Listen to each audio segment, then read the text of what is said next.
회당장 야이로의 딸이 죽었습니다. 모든 사람이 눈물로 흘리며 슬퍼할 때 예수는 오히려 태연하게 말씀 한마디 하세요. 달리다봄. 달리다봄이라고 하는 말은 우리가 잘 아는 것처럼 소녀야 일어나라고 하는 뜻의 아람어입니다. 달리다봄은 무슨 신비한 효력을 지닌 마법의 말이 아닙니다. 당시 어린 아이, 잠자는 아이를 깨울 때 쓰던 아주 일상적이고 평범한 단어였습니다. 그런데 그 말 한마디에 소녀가 일어났고 이리저리 걸었다고 성경은 우리에게 말씀하죠. 예수님은 그녀에게 먹을 것을 주라고 하십니다. 그녀가 실제로 살아났음을 우리에게 보여주는 구체적인 증거 아니겠습니까? 그 소녀에게 거창한 것이 필요하지 않습니다. 수리수리 마수리 같은 마법의 주문이 필요한 것도 아닙니다. 그녀에겐 예수님의 한마디면 충분했습니다. 그저 일상적인 언어, 그저 평범한 언어, 모든 사람이 쉽게 사용하는 언어, 말씀 한마디면 충분했다는 겁니다. 여러분, 우리가 복음서를 살펴보면 예수님이 죽은 자를 살리시는 장면이 3번에 걸쳐서 나오는 것을 알게 됩니다. 예수님은 나사로가 죽은 지 나흘이나 지나셨음에도 불구하고 그의 무덤 앞에 서서 나사로야 나오너라 말씀해요. 죽었던 나사로가 살아서 나왔습니다. 또 누가복음에 보시면 예수님의 나인성이 이르렀을 때 한 과부의 아들이 죽었어요. 예수님이 그에 관해 손을 대시면서 청년에게 일어나라 말씀합니다. 그때 죽었던 청년이 일어났다고 성경은 우리에게 분명하게 말씀하죠.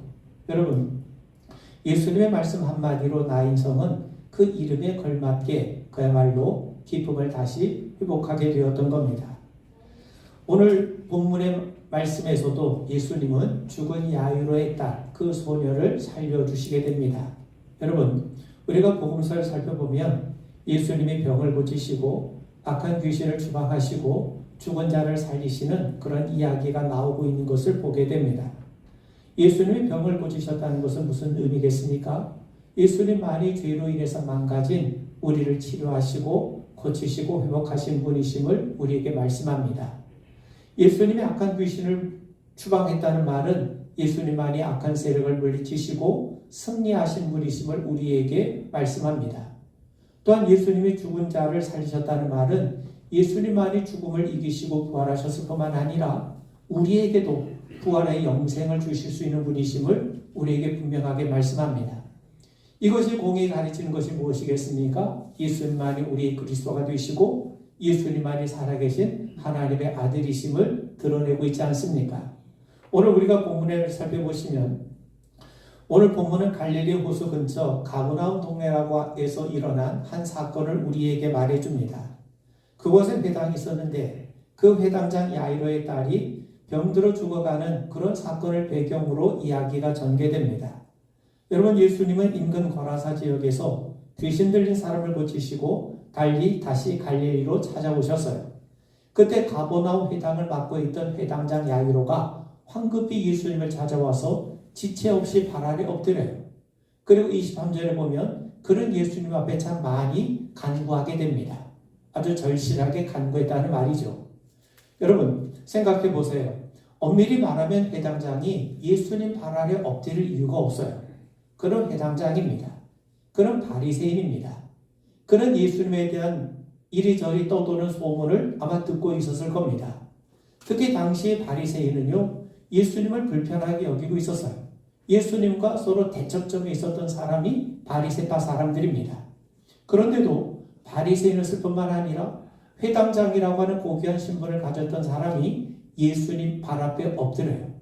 그렇다면 그가 엎드리는 이유가 무엇입니까? 도대체 그는 무엇을 예수님 앞에 간청한 것입니까? 오늘 본문에 따르면 그의 어린 딸이 심각한 병에 걸려서 죽음의 경계 앞에 서 있었다고 말씀합니다. 딸의 나이는 고작 12살에 불과합니다. 12살밖에 되지 않은 소녀가 마치 인생의 꽃도 다 피워보기도 전에 죽음의 문턱에까지 이른 현실 앞에 부모는 그야말로 절망할 수밖에 없었을 겁니다. 절망과 애절함이 엄습한 상황, 바로 그 자리에서 야이로는 주님 앞에 엎드렸습니다. 주님 앞에 고쳐달라고, 살려달라고 부르짖었던 거예요. 이걸 좀 더 고상한 영적으로 표현하면 자기를 구원해달라고 우리 주님 앞에 간청하고 있었다는 겁니다.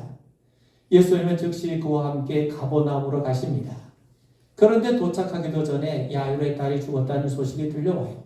사람들은 아이의 죽음을 바라보면서 슬퍼하며 눈물을 흘립니다. 그런데도 예수님은 싸늘한 시선으로 죽어있는 소녀에게 다가가셔서 그의 손을 잡고 한 말씀 말씀하죠. 달리다고 소녀야 일어나라 말씀하세요. 무엇으로부터 일어나라는 말입니까? 절망으로부터 일어나라. 죽음으로부터 일어나라. 지금 그 말씀을 하시는 거예요. 그러자 소녀는 예수님의 말씀하신 대로 그 자리에서 벌떡 일어났다고 성경이 우리에게 말씀합니다. 여러분, 그야말로 어두운 죽음의 그늘에서 벗어나서 그는 새롭게 일어나서 밝은 생명의 삶이 시작되는 그런 엄숙한 순간이었던 겁니다. 여러분, 오늘 이 놀라운 기적의 역사가 오늘도 예배한 우리 모든 심령 속에 반드시 이루어지는 하나님의 능력의 말씀이 되기를 주의 이름으로 축원을 드립니다. 여러분, 우리가 하나님을 찾고 우리가 믿음의 길로 들어서는 길은 아마 두 가지가 있을 것 같습니다. 어느 누구도 먼저 하나님을 찾는 사람이 없어요. 그래서 하나님이 부르시는 겁니다. 여러분, 아브라함이 이전의 삶을 버리고 믿음의 길을 걷게 되었던 것은 전적인 하나님의 부르심 때문이었지 아브라함의 결단이나 아브라함의 깨달음을 통해서 이루어진 것이 아닙니다. 하나님의 부르신 결과예요.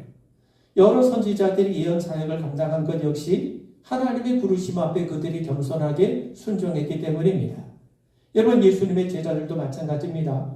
그들이 한참 그물을 던지고 있었을 때 예수님이 나를 따라오너라, 나를 따르라 말씀하세요.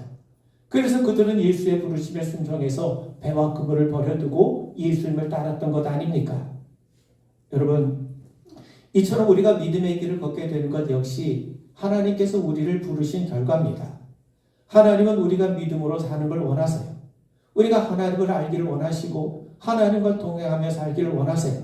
그래서 하나님이 우리를 부르신 겁니다. 우리가 그 말씀을 듣고 복음을 듣고 그분의 부르심에 응답하며 사는 것, 그것이야말로 참된 복 아니겠습니까? 여러분, 어느 누구도 우리가 자원해서 예수님을 따르는 경우가 없어요. 우리가 이렇게 주님 앞에 나오게 된 것, 이 모든 배후에 하나님의 부르심과 성령의 역사가 있었음을 우리는 분명하게 믿고 고백해야 됩니다. 그런데 우리가 믿음으로 들어간 또 하나의 길이 있습니다. 그것은 바로 고통스럽고 절망적인 상황에 직면했을 때입니다. 사람은 자신의 무력함을 깨달을 때, 자신의 힘으로는 아무것도 할 수 없는 그런 상황에 처해 있음을 깨달을 때 비로소 하나님을 찾게 돼요. 사실 이런 상황에 처하지 않게 되면 하나님을 찾는 일이 결코 쉽지 않게 되죠. 내가 삶이 만족스럽습니다. 내 힘으로 모든 문제를 해결할 수 있다고 생각하는 한 그런 믿음의 문 밖에 있을 수밖에 없어요. 설령 믿음을 갖고 있다 할지라도 그런 경우에는 대개 믿음의 아웃사이더에 머물 수밖에 없는 겁니다. 하나님은 우리를 믿음의 세계로 초대하십니다. 그래서 말씀을 우리를 부르세요. 또 하나님이 말씀하시는데도 하나님이 우리를 부르시는데 우리가 잘 알아듣지 못하니까 때로 고통스러운 현실을 통해 믿음의 길로 들어서게도 하신다는 겁니다. 여러분, 우리가 말씀을 통해 하나님의 부르심에 자발적으로 순종하는 것 역시 하나님 기뻐하시지만 동시에 비록 고통스러운 문제 때문에 마지못해 하나님 앞에 온 것조차도 하나님 기쁘게 맞이하신다는 것을 우리 분명하게 아셔야 됩니다. 우리가 성경을 보시면 자신의 고통스러운 현실 때문에 주님 앞으로 나온 사람들의 이야기가 참 많이 나와요.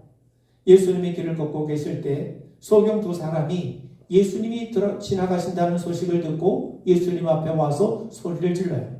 다윗의 자손이여 우리를 불쌍히 여기소서. 그러다 주변에 있던 많은 사람들이 조용히 하라고 꾸짖습니다. 그런데도 그들은 절박한 마음에 더욱더 소리를 높여서 주여 우리를 불쌍히 여겨달라고 외쳐요. 주님은 그들을 불쌍히 여기셨습니다. 그리고 그들의 두 눈을 깨끗하게 뜨게 해주셨죠. 절박한 상황이 그들 주님 앞에 이끌었어요.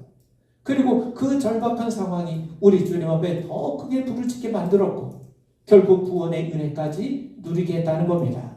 여러분, 예수님이 두로와 시돈 지방으로 가셨을 때 수로보니게 출신 한 이방 여인이 예수님 앞에 나와요. 사랑하는 딸이 그만 귀신에 들린 겁니다. 딸을 고쳐보기 위해서 백방으로 뛰어봤지만 모두가 허사였어요. 그래서 그녀는 마지막 이제 주님 앞에 소망을 가지고 주님 앞에 나와 간구하죠.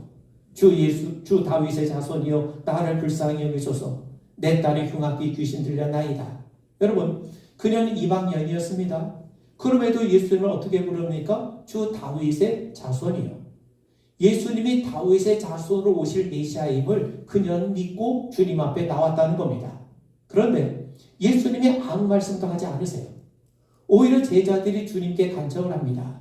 그 여자가 우리 뒤에서 소리를 지르오니 보내소서. 그 말은 무슨 말이겠습니까?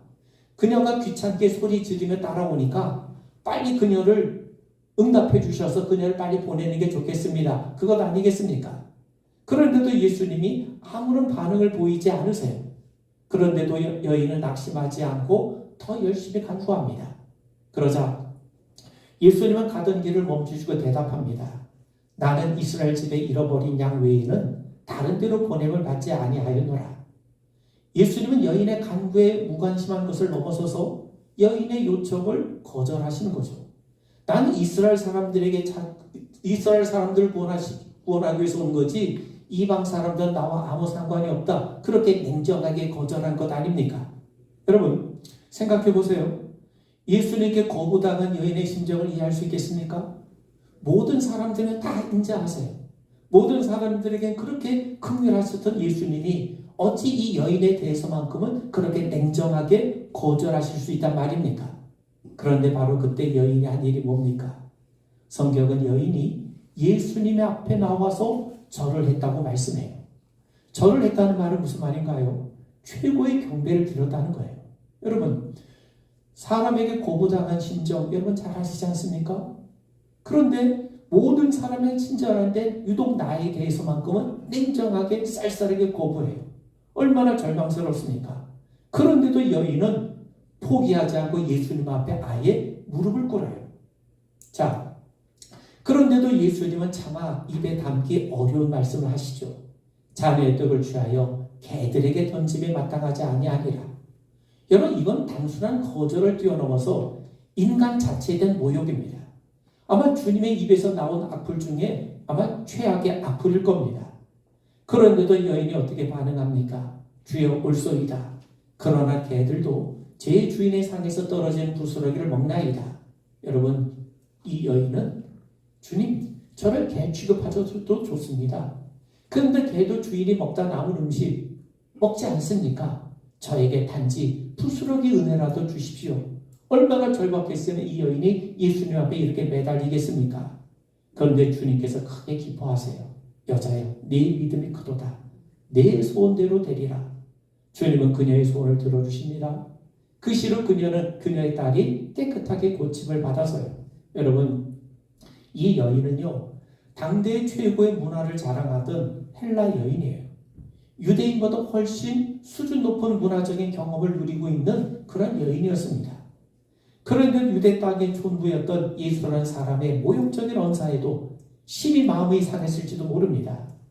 그럼에도 그녀는 안고 있는 절박한 상황이 있기 때문에 그런 모욕에도 불구하고 예수님 앞에 나왔고 예수님 앞에 간구했고 예수님 앞에 무릎을 꿇었다는 겁니다. 그리고 주님의 부스러기 은총이라도 받아 누릴 수 있게 했다는 사실입니다. 여러분, 오늘 본문에 나오는 야이로도 마찬가지입니다. 사실 그는 주님 앞에 무릎을 꿇을 만한 사람이 아닙니다. 그건 회당장이에요. 회당장은 회당 운영의 책임자입니다. 회당에서 이루어질 모든 일을 관장하죠. 성경 두루마리를 보관하는 일도 이 회당장이 관여합니다. 동시에 회당장은 그 지방의 재판관 역할도 합니다. 배교조나 이단자를 추방하는 권한을 가지고 있어요.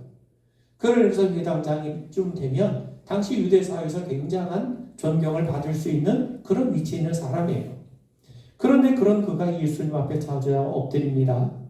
사실 이 회당장이 눈에 비친 예수는요, 사역을 시작한 지 얼마 되지 않은 무명의 선지자입니다. 정통 랍비 출신도 아니지 않습니까? 단지 시골 출신 목수의 아들에 불과합니다. 그를 따라다니던 제자들 역시 거창한 인물들이 아니라 사실 무명의 뜨내기들에 불과해요. 그런데도 고귀한 신분의 회당장이 무명의 사람 예수의 발 앞에 엎드려요. 발 아래 엎드렸다는 말은요, 예수를 존경한다는 의미도 있지만 동시에 자신의 연약함을 겸손하게 인정하는 모습도 담고 있는 겁니다. 그렇다면 회당장이 왜 자신의 지위와 체면을 무릅쓰고 엎드렸습니까? 그건 그만큼 자신의 문제가 절박했기 때문이죠. 그는 지금까지 회당장이라고 하는 지위를 이용해서 별의별 노력을 다 해봤을 거예요. 그런데도 죽어가는 아이를 살릴 방법은 막막하기만 해갔던 거죠. 그래서 그는 이제 마지막 예수님께 소망을 두고 찾아와 엎드린 겁니다. 그처럼 절박한 상황이 회당장이란 지위와 체면을 무시하고 예수님 앞에 나와 엎드리게 만들었던 것이죠. 여러분, 만약 이 회당장에게 사랑하는 딸이 죽어가는 그런 고통스러운 현실이 없었다면 과연 주님 앞에 나와 엎드릴 수 있었겠습니까? 사실 우리 중에도 인생의 쓴맛이 없었던들, 삶의 모든 폭풍이 없었던들 감히 주님 앞에 손들고 나올 수 있는 사람이 몇이나 되겠습니까? 육체적인 질병이나 물질적인 빈곤, 궁핍한 환경은 아니더라도 자신의 불안과 어떤 정서적인 고뇌와 영적인 목마름이 없었던들 어찌 믿음의 문을 두드릴 수 있었겠습니까? 그래서 과거 청교도들은 고통이나 역경을 가리켜 하나님의 메가폰이라고 불렀던 거예요. 여러분, 우리가 그냥 목소리로 얘기하는 것과 우리가 마이크나 메가폰을 통해서 외치면 더 크게, 더 분명하게 많은 사람들이 들을 수 있지 않겠습니까? 그래서 하나님이 말씀하셔도 우리가 제대로 알아듣지 못하니까 때로 이러한 삶의 구체적인 고통을 통해서 하나님께서 우리를 부르시는 거예요. 사랑하는 딸의 고통이 곧 하나님의 부르심이었고, 그리고 그는 그 부르심 앞에 겸손하게 순종했던 거죠. 여러분, 예수님은 우리에게 말씀합니다. 수고하고 무거운 짐진 자들아 다 내게로 오라. 내가 너희를 쉬게 하리라. 마음이 평안한 자야, 삶이 넉넉한 자야, 아무런 문제 없는 자야, 내게로 오라. 이런 말씀이 성경에는 나와 있지 않아요. 수고하고 무거운 짐진 자들아 다 내게로 오라. 내가 너희를 쉬게 하리라. 세상에 수고하고 무거운 짐진 자 아닌 사람이 어디 있겠습니까? 여러분, 우리가 안고 있는 문제가 무엇이든지 그 문제를 지닌 채 생명의 근원이 되시는 우리 주님 앞으로 나오셔야 됩니다. 체면이 문제가 아니죠. 위신이 문제가 아닙니다. 남의 이목이 문제가 아닙니다. 환경이 문제가 되어서도 안 됩니다. 그 어떤 것도 우리가 주님 앞에 나오는 일에, 주님 앞에 예배하는 일에 방해가 되어서는 안 됩니다. 정말 야이로처럼 주님 앞에 무릎을 꿇으시고 주님 앞에 간구하십시오. 그 문제를 통해 우리가 하나님 앞으로 나아갈 수만 있다면 오히려 그것은 복된 통로가 됨을 분명하게 믿게 되길 바랍니다.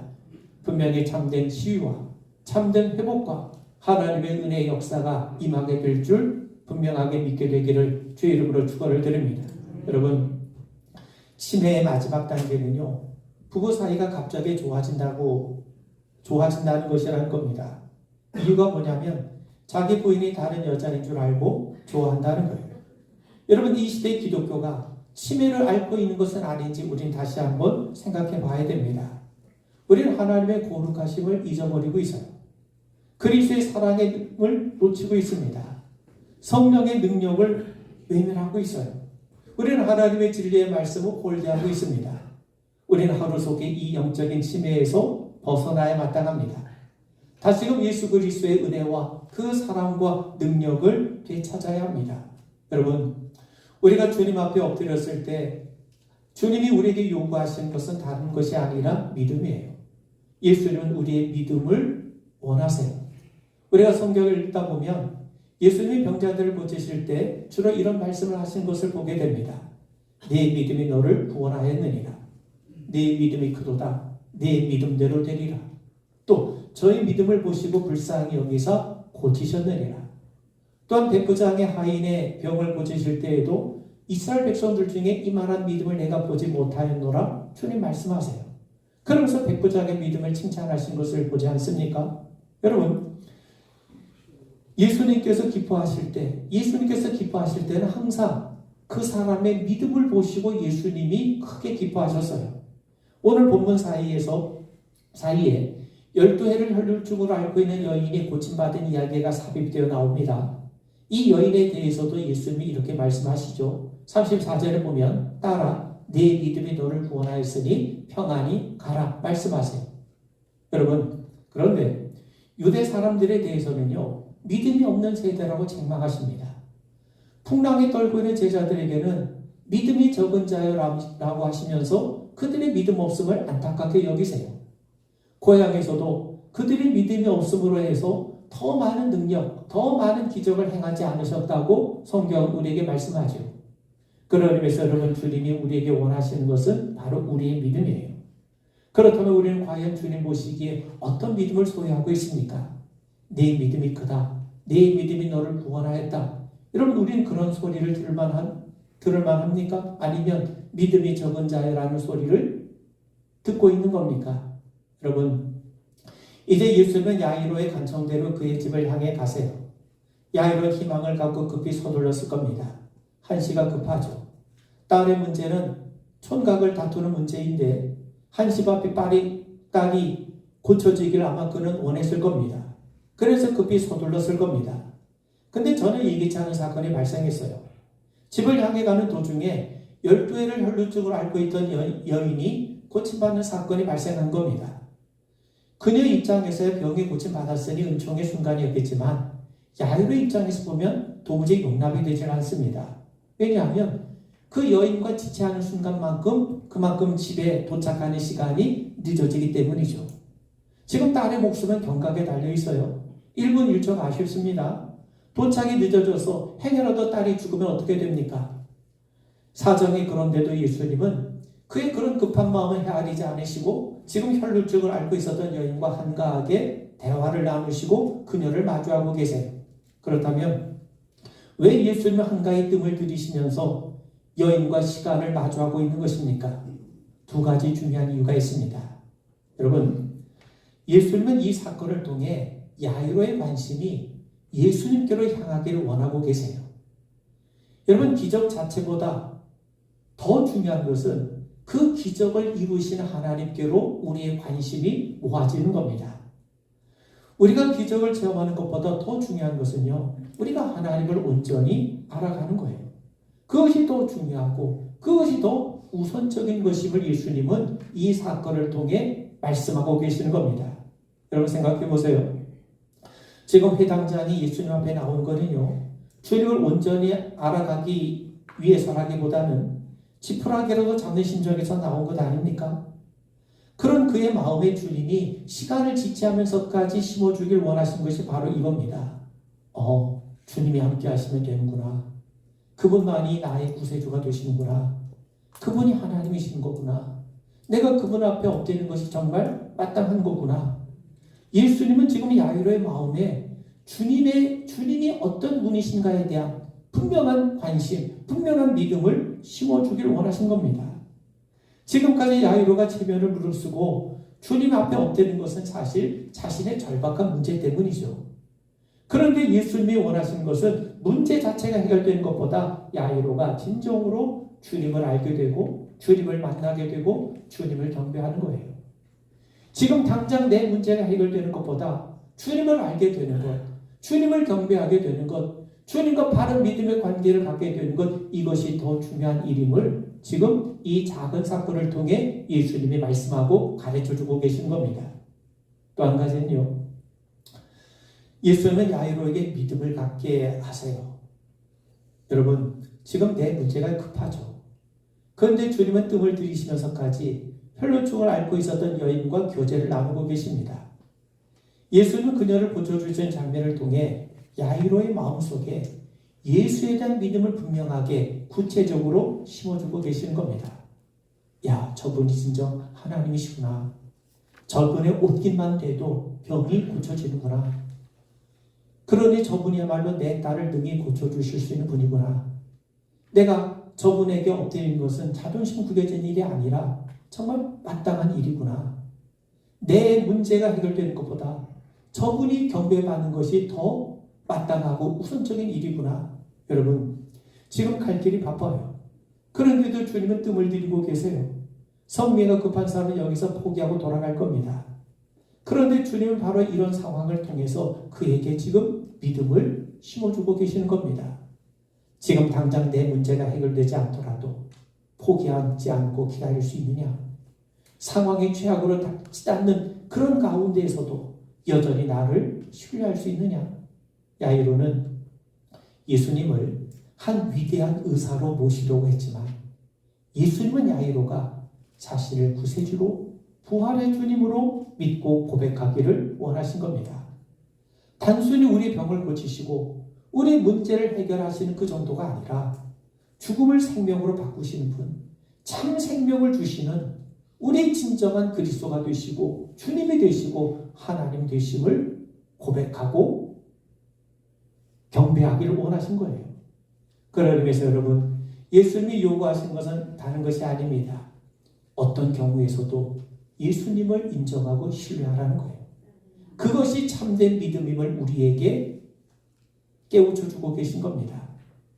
지금 두 눈 앞에서 12해 동안 혈루증을 앓고 있었던 여인이 고침받는 이런 사건을 통해서 정말 예수님을 신뢰하고 그분을 의지하기를 원하고 계신 거죠. 여러분, 자신이 당하는 고난의 정확한 이유를 아는 사람은 없습니다. 그래서 고난은 신비요, 해석할 수 없는 경우가 허다합니다. 그런데 모든 것을 다 알고 이해해야만 고난을 극복하는 것은 아니지 않습니까? 지금 하나님이 전해주시는 은혜의 작은 조각 하나, 우리를 사랑하시고 아버지가 되신다고 하는 그 세미한 음성, 모든 것이 합력하여 선을 이루어 주신다는 그 약속, 우리가 하나하나 따르다 보면 우리는 어느덧 하나님의 선하심을 경험하게 될 겁니다. 여러분, 영어에서 작다는 것을 나타내는 단어가 small이죠. 그런데 이 small이라는 말을 SMALL, 그걸 좀 분리해 보면요, all, 모든 것이라고 하는 의미를 갖고 있는 단어가 포함이 되어 있어요. 하나님이 행하신 일이 작은 것처럼 보여도 실상 그 안에 모든 것이 다 들어있다는 거죠. 그분의 말씀에 아멘으로 따르다 보면 사실 모든 것에 서서히 다가가게 되는 겁니다. 여러분, 예수님이 다시 야이로의 집을 향하세요. 그런데 도중에 배당장 집에서 사람들이 와서 말합니다. 당신의 딸이 죽었습니다. 어찌 선생님을 괴롭게 합니까? 이제 상황이 종료되었으니 굳이 예수님이 오실 필요가 없다는 거죠. 그때 주님이 야이로에게 말씀하세요. 두려워 말고 믿기만 하라. 여러분, 방금 전 예수님이 혈루증을 앓고 있었던 여인에게 하신 말씀이 뭡니까? 34절을 보면 네 믿음이 너를 구원하였으니 평안히 가라. 여인은 믿음으로 고침을 받았어요. 예수님이 시간을 지체한 이유가 바로 이 사실을 가르쳐주기 위함 아닙니까? 여인이 믿음을 통해 고침받은 것 기억하고 주님만 믿으라는 겁니다. 예수님이 도착하셨을 때 그 집은 온통 초상 분위기로 모두가 절망에 빠져 있습니다. 예수님은 사람들이 울며 심히 통곡함을 보시고 이렇게 말씀하세요. 39절에 보니까 들어가서 그들에게 이르시되 너희가 어찌하여 떠들며 우느냐? 이 아이가 죽은 것이 아니라 잔다 하시니. 그래서 여기저기서 비아냥거리는 소리가 들리기 시작하죠. 그래서 예수님은 야이로와 함께 죽은 아이에게로 가십니다. 그리고 손을 잡고 말씀하세요. 달리다곤 소녀야 일어나라 말씀하세요. 그러자 소녀는 일어났다고 성경은 우리에게 증거합니다. 사랑하는 성도 여러분, 그저 예수님 말씀 한마디면 충분했던 거예요. 오늘 이 기적의 역사가 우리 모두에게 임하게 되기를 주의 이름으로 축원을 드립니다. 예수님은 야이로에게 두려워하지 말고 믿기만 하라 말씀해요. 여러분, 병을 낫게 하고 절망을 희망으로 바꾸고 사람이 할 수 없는 것을 하시는 능력과 주권이 하나님께 있습니다. 고치는 능력이 하나님께 있어요.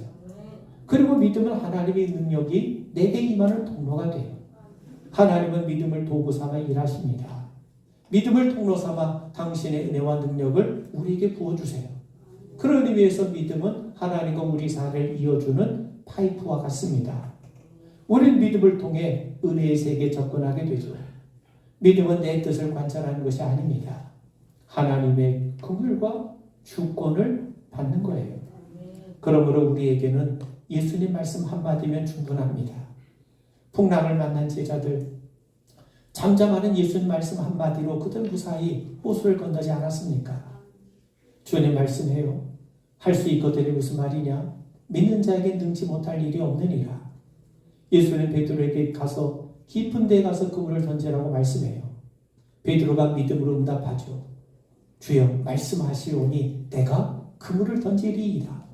그물이 찢어질 만큼 많은 고기를 잡게 되지 않았습니까?